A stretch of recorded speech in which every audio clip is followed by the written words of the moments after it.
There's a lot of tools being used to prop up one's CV. Most CVs now are at a high level. They match the job. We already have artificial intelligence now. So why is it harder now? The hiring manager is getting inundated with spam, if you will, or bots, pretend to be salespeople that are trying to sell a particular service. Anything. I mean, their inbox is just busy. It is way harder to find authentic, skilled people today than what it was back then. One bad hire can disrupt the team as well as disrupt the company. How do you stand out in that? How can you stand out?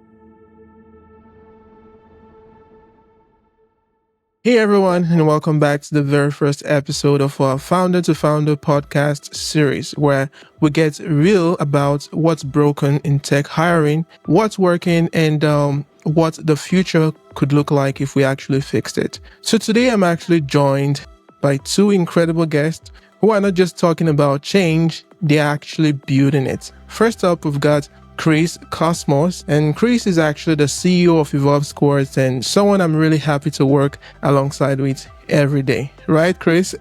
Absolutely. Chris has been leading the charge in rethinking how engineering teams scale, not just faster, but smarter. And under his leadership, Evolve Squad has helped tech companies around the world to build high-performing teams that feel in-house without the overhead, the risk, or the usual hiring headaches. And joining me as well is Gerald Gordon. Okay, Gerald is the co-founder of Referenceme, and this is a platform that's redefining how we validate candidates before the first interview even happens. And just a quick note, okay, while I've called him the CEO for as long as possible, the real boss is his wife, Anna Gordon, who officially holds the title, but together they're actually on a mission to bring trust and transparency back into tech hiring. And honestly, it's long overdue. Today's conversation is actually going to be broken down into few key segments, from where the industry is now to what's broken to what you guys are building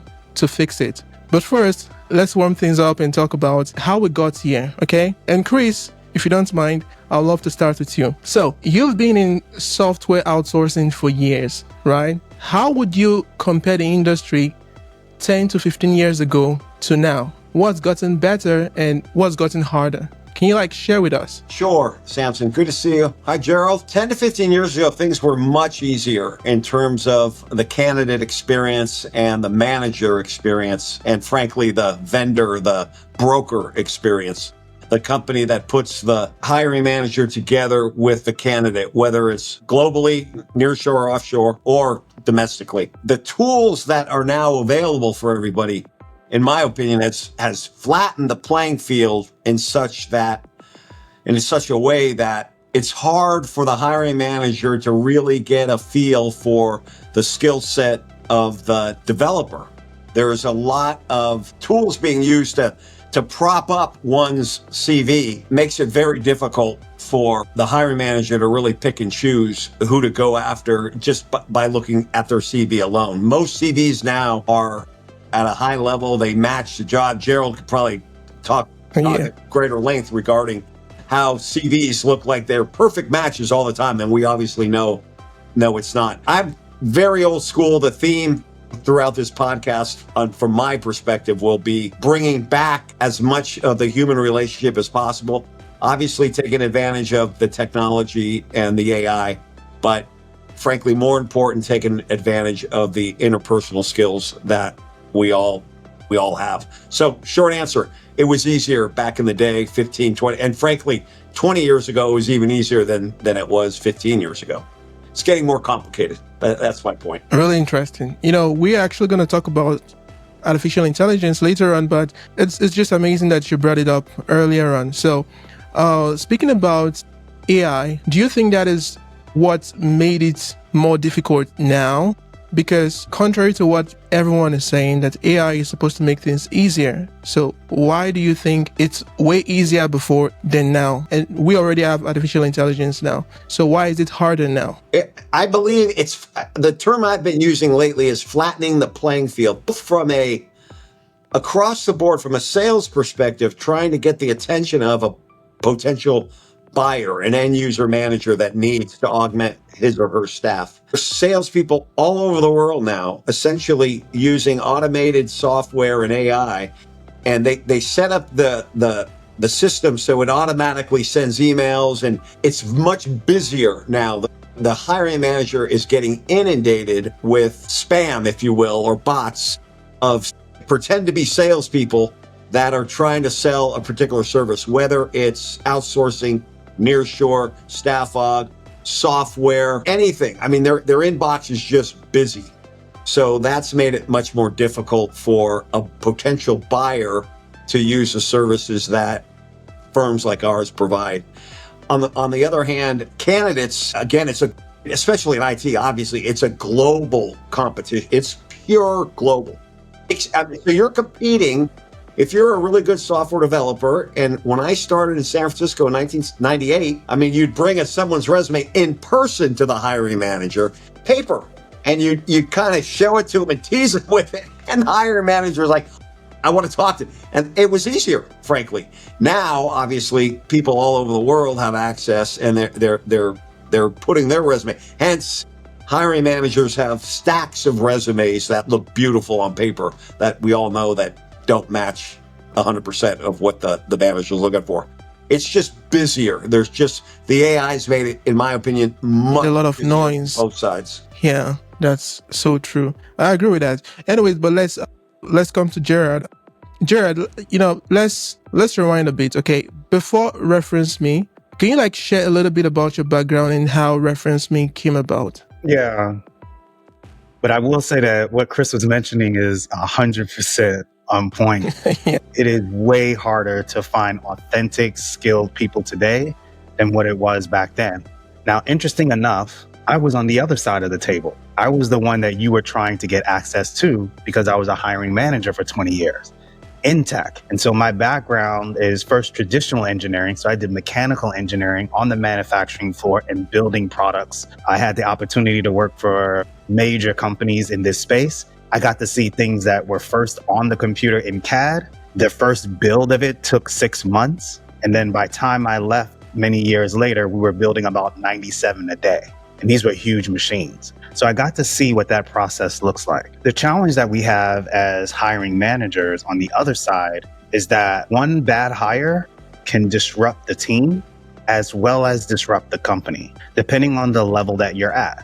So if you're at the team level where you have, let's say, moderate responsibility, there what happens is you have already built a culture. You expect that these people can come in and actually fit within the culture or be a culture add. And then all of a sudden they start disrupting the team because you didn't do enough due diligence prior before bringing them on. So now what happens is it took us months upon months in order to get the budget to get new headcount. And then the first time that we get headcount, we realize that this is not the person that we need. And guess what happens to that headcount? It doesn't get backfilled. You just lose the headcount. And then you got to wait the next year for them to do the same process again. But now they're consistently wondering, is this going to happen again? Or it was an important hire, and now you have to start the entire process all over again because you weren't able to pick the right person at the beginning. So I'll start with that. That was one of the key aspects of my job, was to actually bring in new people to the company. And the biggest challenge that I had, and I've always asked myself, because I know how difficult it is to be a hiring manager in the tech space today, the amount of things that we have to do, I rely on recruiting teams and HR teams to actually bring me the right qualified candidates based off of my criteria. But what was starting to happen was the way that the systems work today, the recruiters who don't have the same background as the hiring managers in most cases, they're doing their best to try to sift through all of these different CVs and then present people to us. But the challenge there is, if it happens too many times where they're sending me resumes that don't work, then I have to stop being the director of engineering and start becoming the director of recruiting. So I had to actually go out and find my own candidates. So now, instead of me doing the role that I'm supposed to do, which is leading the team and providing impact within the organization, I now put on another hat to actually bring people into the org because Right. the resources that I've had weren't able to get me there. So thinking along those lines, and then thinking along about the AI tsunami that we've been hit with, our solution for the company that we have, which is called ReferenceMe, we decided that sometimes you do need to slow down and speed up. And what I mean by that is most companies will do the reference check after the interview. And the reason why is because it's annoying. You got to keep reaching out to people. You got to get on their schedule. You got to try to make time and all of these different things. And by the way, it's not standardized. So you can have some people that can do a really good reference and others that can't. And they just ask whatever questions that come up. Well, we don't do anything like that. Every time that you see a high performing team or a high performing product, it's associated with standardization. They understand their market and they deliver solutions according to that.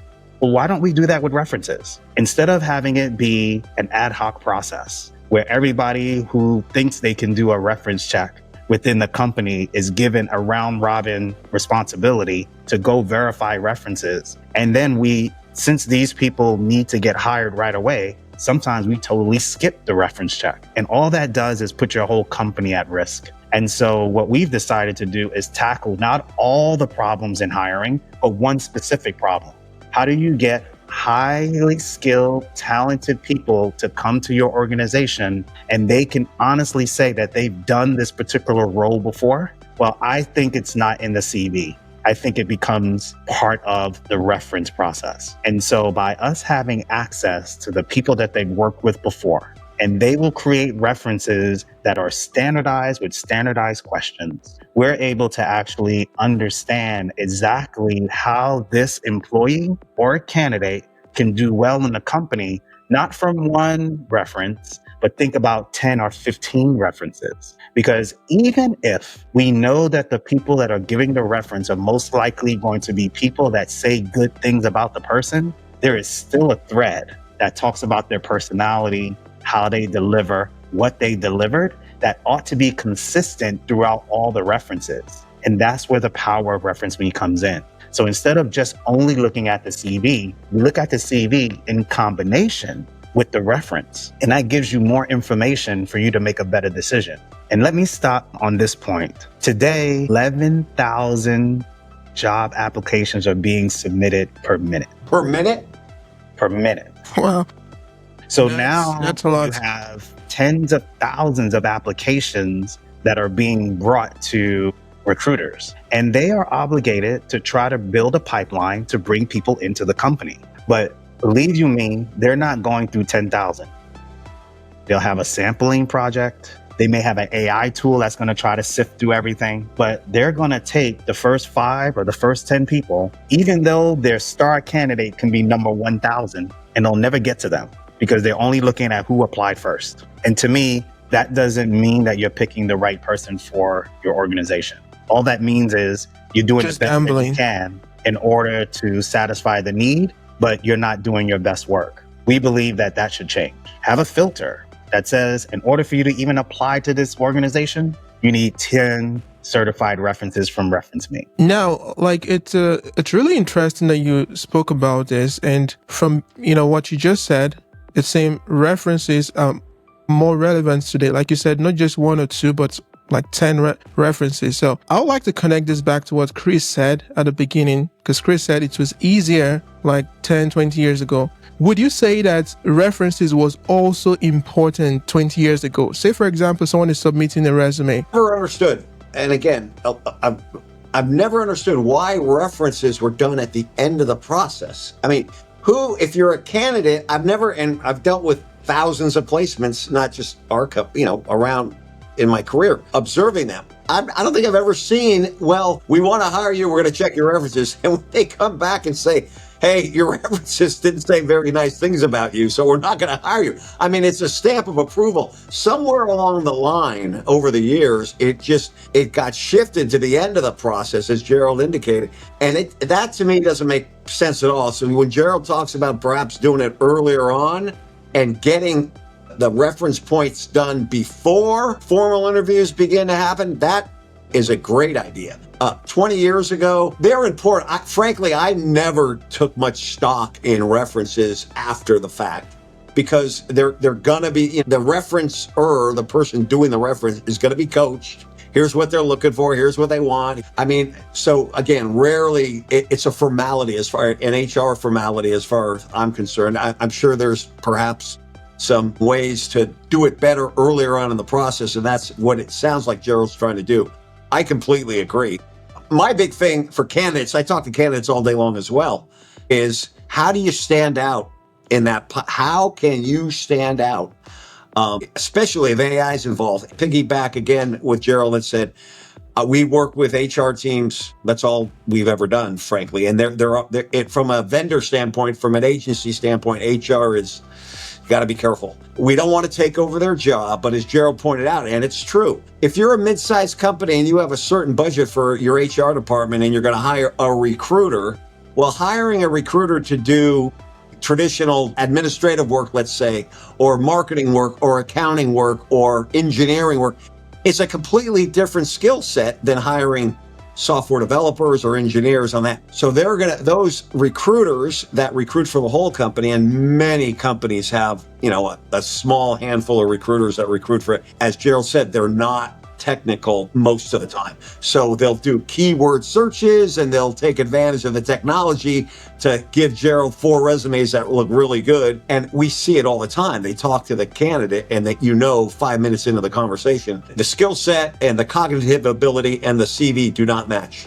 Something's missing. Hence, Gerald needs to be the director of recruiting. And so that's another key problem that we have observed over the years. And it's still going on to this day. Yeah, so like we can all agree that references become more relevant today due to this increase of this AI, everyone looking amazing on their resume but can perform in person. Yeah, it makes a lot of sense. And apart from what Gerald said, because I think Gerald shared with us his perspective from a hiring manager, right? And Chris, I just want to ask this because, you're working with hiring managers every day. Apart from what Gerald shared, okay, can you also share with us maybe some of the pain points you've heard from hiring managers today regarding this situation? Maybe you've had some conversations and maybe they've said some things. You can share those with us. There are many different criteria that come into play with a hiring manager and a candidate. If you just look at it purely, that's simply a hiring manager and a candidate. Soft skills are for many hiring managers, extremely important. So that comes into play. Hence, reference through Referenceme is going to be a lot more impactful than reading something on a piece of paper. So soft skills are very important. Culture now, hiring managers they call it global distributed teams is a key phrase that we hear a lot. And you're going to have teams in different parts of the world with different cultures and different language and different skill sets. All of that has to come into play. It's incumbent upon the agency to really do a deep dive with a hiring manager. If Gerald's a hiring manager, it's like, clearly the technology is important and you need a certain skill set. But more times than not, there's many other skill sets that come into play. Most of them are soft, frankly, in terms of the way they communicate and where they live. Obviously, budget comes into play. But does that manager have the ability to truly manage a team with guys in India and gals in Latin America and a team in Ukraine? I mean, it is consolidated and it's fascinating. I love that part of my job, in that these different cultures come into play. And how does the orchestra, the conductor, if you will, trying to make beautiful music, okay? And you got developers in one part of the world and QA testers in another, and that is fairly common. And how does that individual hiring manager make music with his or her teams all over the world at this point? The technology has just, again, my theme all along has been that the waters are very muddy right now for hiring and for interviewing and trying to get a job. Trying to find good talent and trying to find a job if you're a candidate, if you will, very difficult because of how busy things are with the technology. Oh, thank you very much, Chris. That's very important. Now, I understand Evolve Scores and Referenceme, like we have a partnership at the moment, but I would like us to share with our audience, okay, how did this partnership came about? Who reached out to who? Right. How did you guys meet? Yeah, I think this story will be really important because I see there is a connection here. There's a passion. Both of you are actually going after the same thing to fix a particular problem. So how did you guys meet? Let's start with Gerald. Yeah, this is actually expert marketing is what I would say, because out of 2.8 billion people that are on the internet, somehow Ivanka, which is part of your team, was able to stay in relationship with me online. So I have a really big presence online. We do close to 300,000 views a week with the different platforms that we're on. And Ivanka just consistently sent notes about what they're doing and how they're trying to help candidates. And I think it was one post, if I remember I don't remember the details of the post, but it was more along the lines of, you know, that everyone is struggling today because of all the layoffs, and we wanted to be able to help them. And so when she posted that information, I responded, and then she just sent a DM. How are things going? How is it going with your business? Are you looking to hire? And at that point, because I was more on the same side as where she was, I said, well, I'm not looking to hire right now. However, I wonder if we can work together to improve the chances of our candidates getting hired. And so she understood what we were saying, and she thought that Referenceme was a great idea. And then that's when she introduced me to more people in the organization. So if you really look at the thread of that process, we got filtered out of 2.8 billion people. There was a common ground when it came to trying to help candidates get the best roles that they need to get. And then there was a personal reach out in which there could be some synergy there. And then after that, we were able to build a relationship and see how we can come together to actually solve this problem. And the reason why I wanted to mention that is our candidates also have to be marketable now. Somebody has to be able to find you, because first impressions are no longer the conversation on the phone. They're no longer the conversation in the interview. They happen way before all of these things happen, because people are going to type your name in Google. And if nothing shows up, that's going to be a difficult way for them to prove why you should be a lead runner in the companies that they want to bring in. And I think a lot of our senior leaders will have to actually appreciate and understand that you now need to start talking about your expertise, even outside of the company that you're working. Because if you don't start building this brand, then what will happen in the future is that your first impression is going to be what people find you online, what bots find you, what ChatGPT find, any systems that are looking for the talent that you have, they expect to see it online. And if they don't, you're going to be way behind everyone else. So everyone is just trying to, ace artificial intelligence because everyone is doing the same thing. So I have to get involved so I don't miss out on opportunities. But then it's creating a problem, right? So Chris, can you share with us, from your point of view, the first time you heard about Gerald through Ivanka, what was your reaction? What made you think, or what gave you the idea that, okay, I think we can actually work something together? What was that? We get approached a lot. We're not that much different than the thousands of other outsourcing firms out there, whether it's domestic staff augmentation or global outsourcing. We get approached a lot. What stood out was it's solving a very, very difficult problem right now on both sides of the ledger, for the hiring manager, and in my opinion, even more profoundly for the candidate. And what I mean by that, again, the theme has been, how is a candidate, assuming they have a beautiful skill set, how are they in those first? There's a great line, you never get a second chance to make a first impression. You have to market yourself, frankly. I thought it was a great idea for us and our sales team, who are calling folks like Gerald in his old life, hiring managers at companies that fit our profile. They're getting called every day. And what can we offer that's different than all the other vendors out there like us? And one is, if they tell us, hey, our pain is the budget, well, we're probably not going to talk much about Referenceme. Many times when we get to the pain conversation, I'm getting bad. These guys can't do the work. Their resume and their skill set, we have a lot of turnover.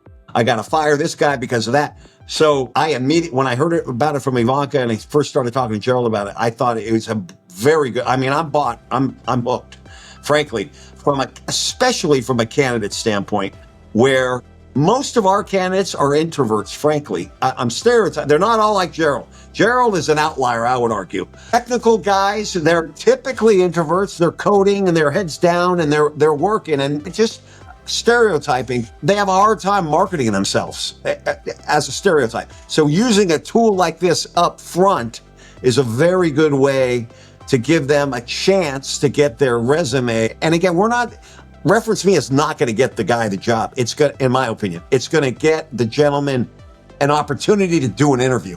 It's going to get that first yes, I want to talk to this person. That's all. I mean, then obviously a lot of other things have to happen. So that was very exciting for me because I can offer ReferenceMe through our recruiters to all of our candidates. And then when a pain point comes up with a hiring manager, that bad quality, and that comes up quite often. Budget's a big one, obviously. I need to spend a certain amount of money. Time zones is important. Culture, quality. Quality comes up most of the time, frankly. So when the quality question comes up with, what do you do about quality?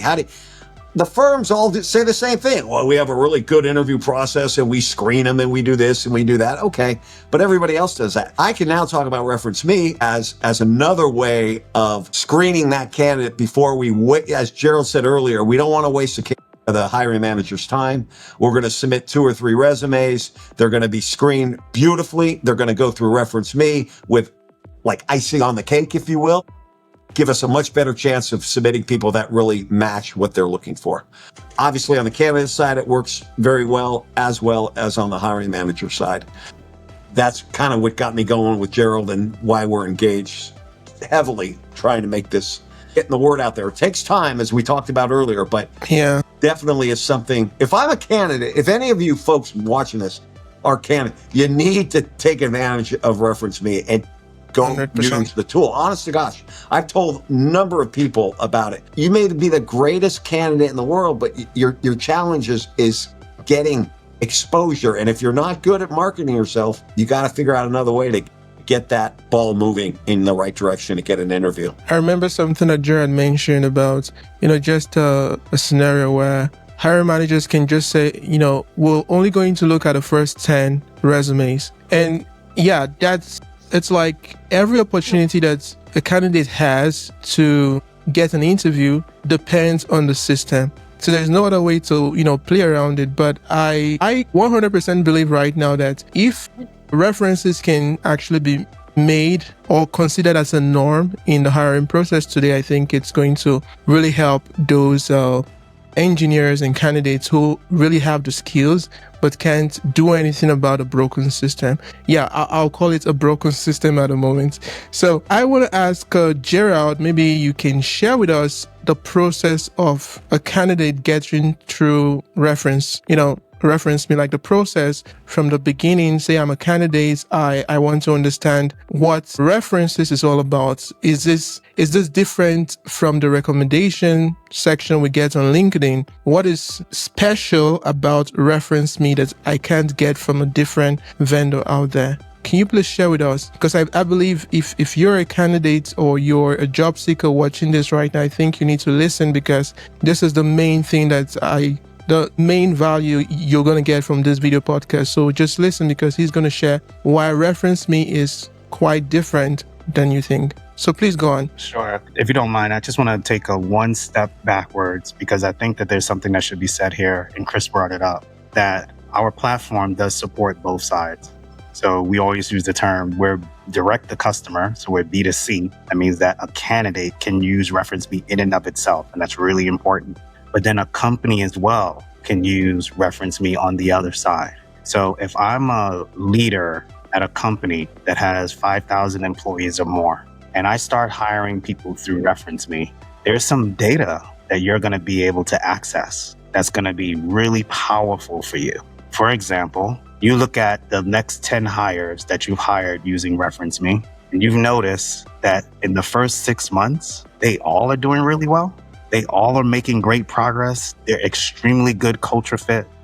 So AI is all about predictive analysis, because none of us knows what the future is. So it's important that we use the data to try to extrapolate the value for the future. So after you get a number of people that you've hired using ReferenceMe, ReferenceMe will start building a profile that works well in your company for specific jobs. So now at the interview stage, you can compare references, not just CVs. So you take someone who's doing really well. Let's say that they are an architect and they came in and they did extremely well in the first 6 to 8 months. You can look at the previous references that they have. And then because ReferenceMe works directly with customers as well, candidates, in which we have about 4,000 people in our system now, and about 1 to 5% of them have been submitting at least 10 plus references. You can now start comparing references to references. And I'm not just talking about the data, I'm talking about intent. Because AI can use millions and millions of pieces of data from all different walks of the business, you can now extrapolate intent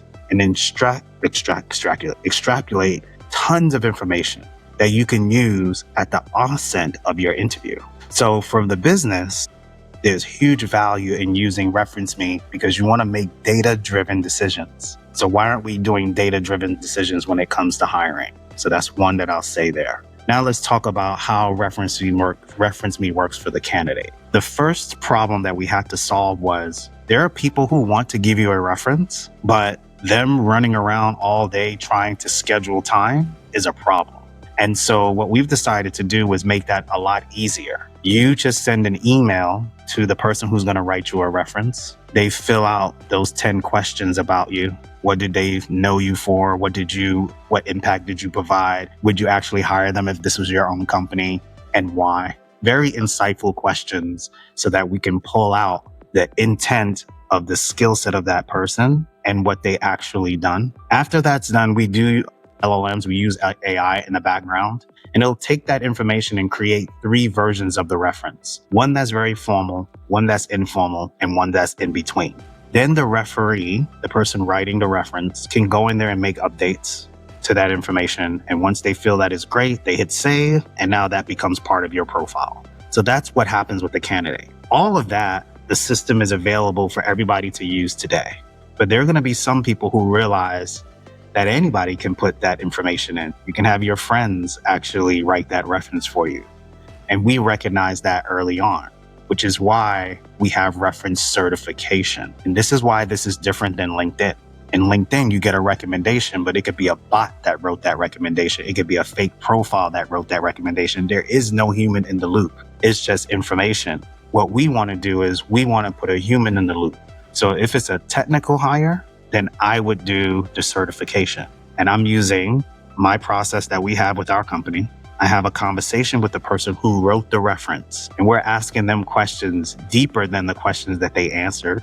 And we're also corroborating the fact that you actually wrote this reference. So there's some security association there. And then lastly, if you told me that this person did AWS work and I ask you about S3 and what was the limits that you had and what regions did you use, and the hiring manager has no idea, they don't even understand why I'm asking this question, but the candidate was telling me that they have AWS experience, there's going to be a conflict. Humans are the best lie detector, especially if they know what's going on. So we don't give certifications to everybody. We give certifications only if we can corroborate their story with their LinkedIn and their resume and an expert who actually understands that space. If we're asking questions and those questions don't seem right, you don't get the certification. And that's the value that we're providing to our clients, is that we step in front of the recruiter and do the heavy lifting of qualifying that candidate so that when the recruiter reads all of the references, even if they don't have experience with AWS, they come away with a higher sense of fidelity about whether that person can do the job or not. Nothing in the market does this today. And the reason why we're different is because we're choosing to be a human in the loop every time. And even with a human in the loop, we can still do 1,500 certifications per month.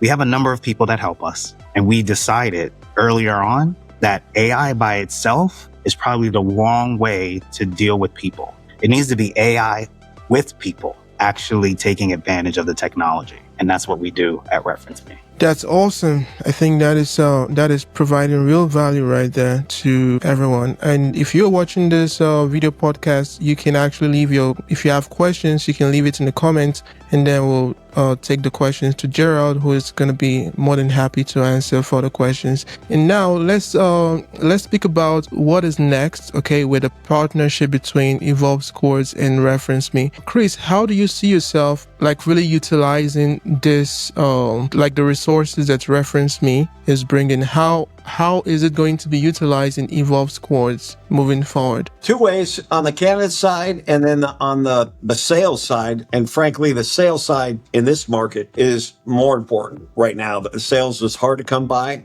It's hard to identify or get the attention of the right kind of buyer. And again, it's another tool in our quiver and our tools are limited.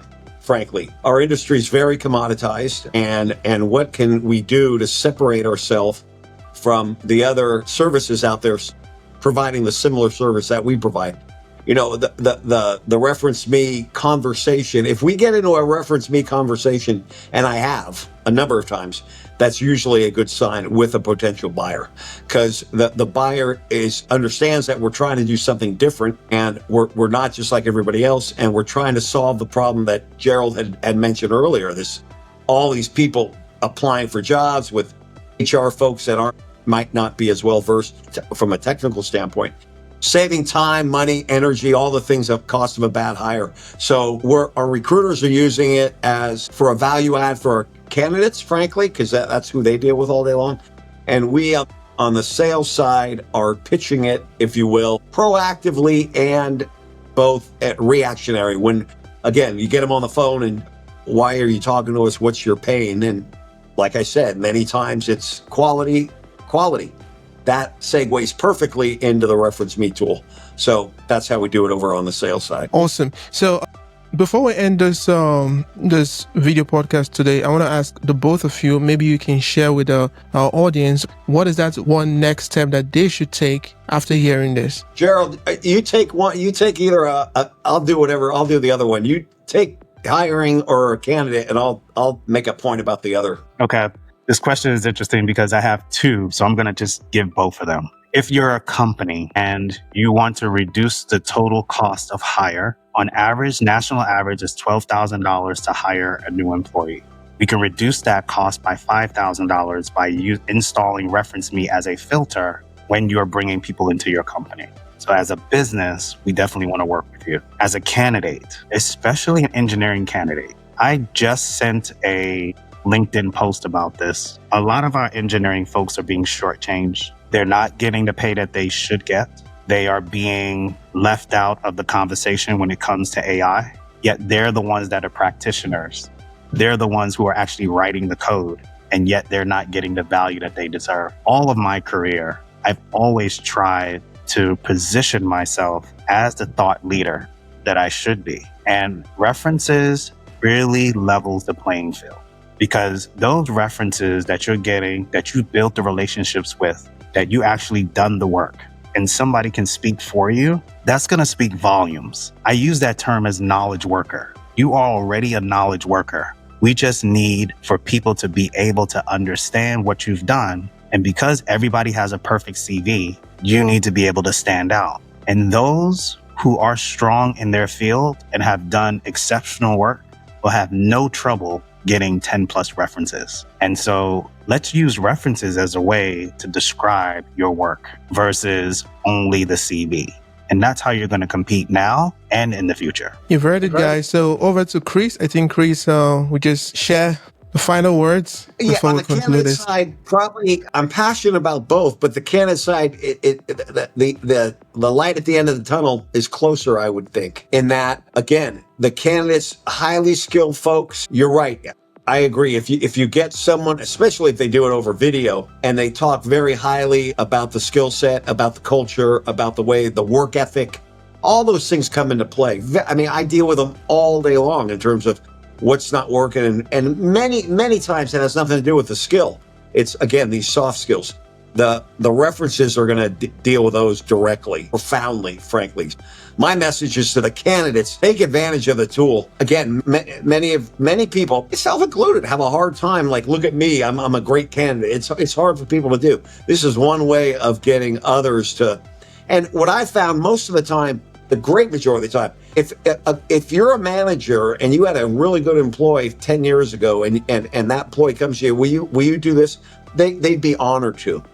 People like to help people. It's as simple as that. They'd be honored to. Yeah, sure, I'll do it, no problem. But taking it to the level that Gerald's proposing, I think most people would be honored to do that and proud to do it for folks that deserve it. So take advantage of the tool if you're one of those candidates out there. Yeah, that's 100% very important. There's one thing that Chris always says to us, at work. He says, you can't do the same thing over and over again and expect a different result. But I hear it's like, like when we have our meetings, like Chris always makes sure we're grounded with these words of advice. And that was one that has stuck with me for a long time now. You can't do the same thing over and over again and expect a different result. Right. Like today we have lots of layoffs, right? Like companies are just laying off employees, and right now there are like 100 people applying for just one job. And it's really important, if you want to stand out, if you really want to stand out, if you don't want to do the same thing over and over again and getting the same results, you're not seeing, like, you get ghosted. I think that was the word I used. Like, you're ghosted by hiring managers. The fact is, they didn't even get to see your resume. So I think this would be so important moving forward, especially for hiring managers. If you don't want to waste money in just, guessing and trying to see what works, and then you put your company at risk. And also for candidates, if you don't want to waste your time just doing the same thing over and over again and getting similar results, you need to take advantage of this opportunity. It's earlier on, and if you want to learn more about this, you can always book a free consultation with me. You can visit the website referenceme.ai. You can reach out to Gerald Gordon on LinkedIn and also Chris Cosmos. They are both on LinkedIn. I'm going to put a link in the description below. And this has been one of those conversations where you realize that we're not just talking about tools. We're talking about trust, clarity, and smarter way to hire. This is going to be huge for hiring managers moving forward. Anyways, big thanks to Chris from Evolve Scores and also to Gerald Gordon. Thank you very much. My greetings to your wife, Eno.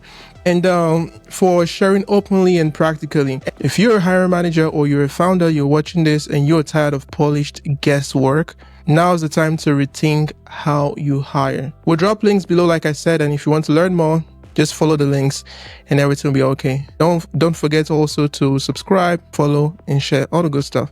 Until next time, thank you very much. Bye for now. Bye, Gerald. Thank you.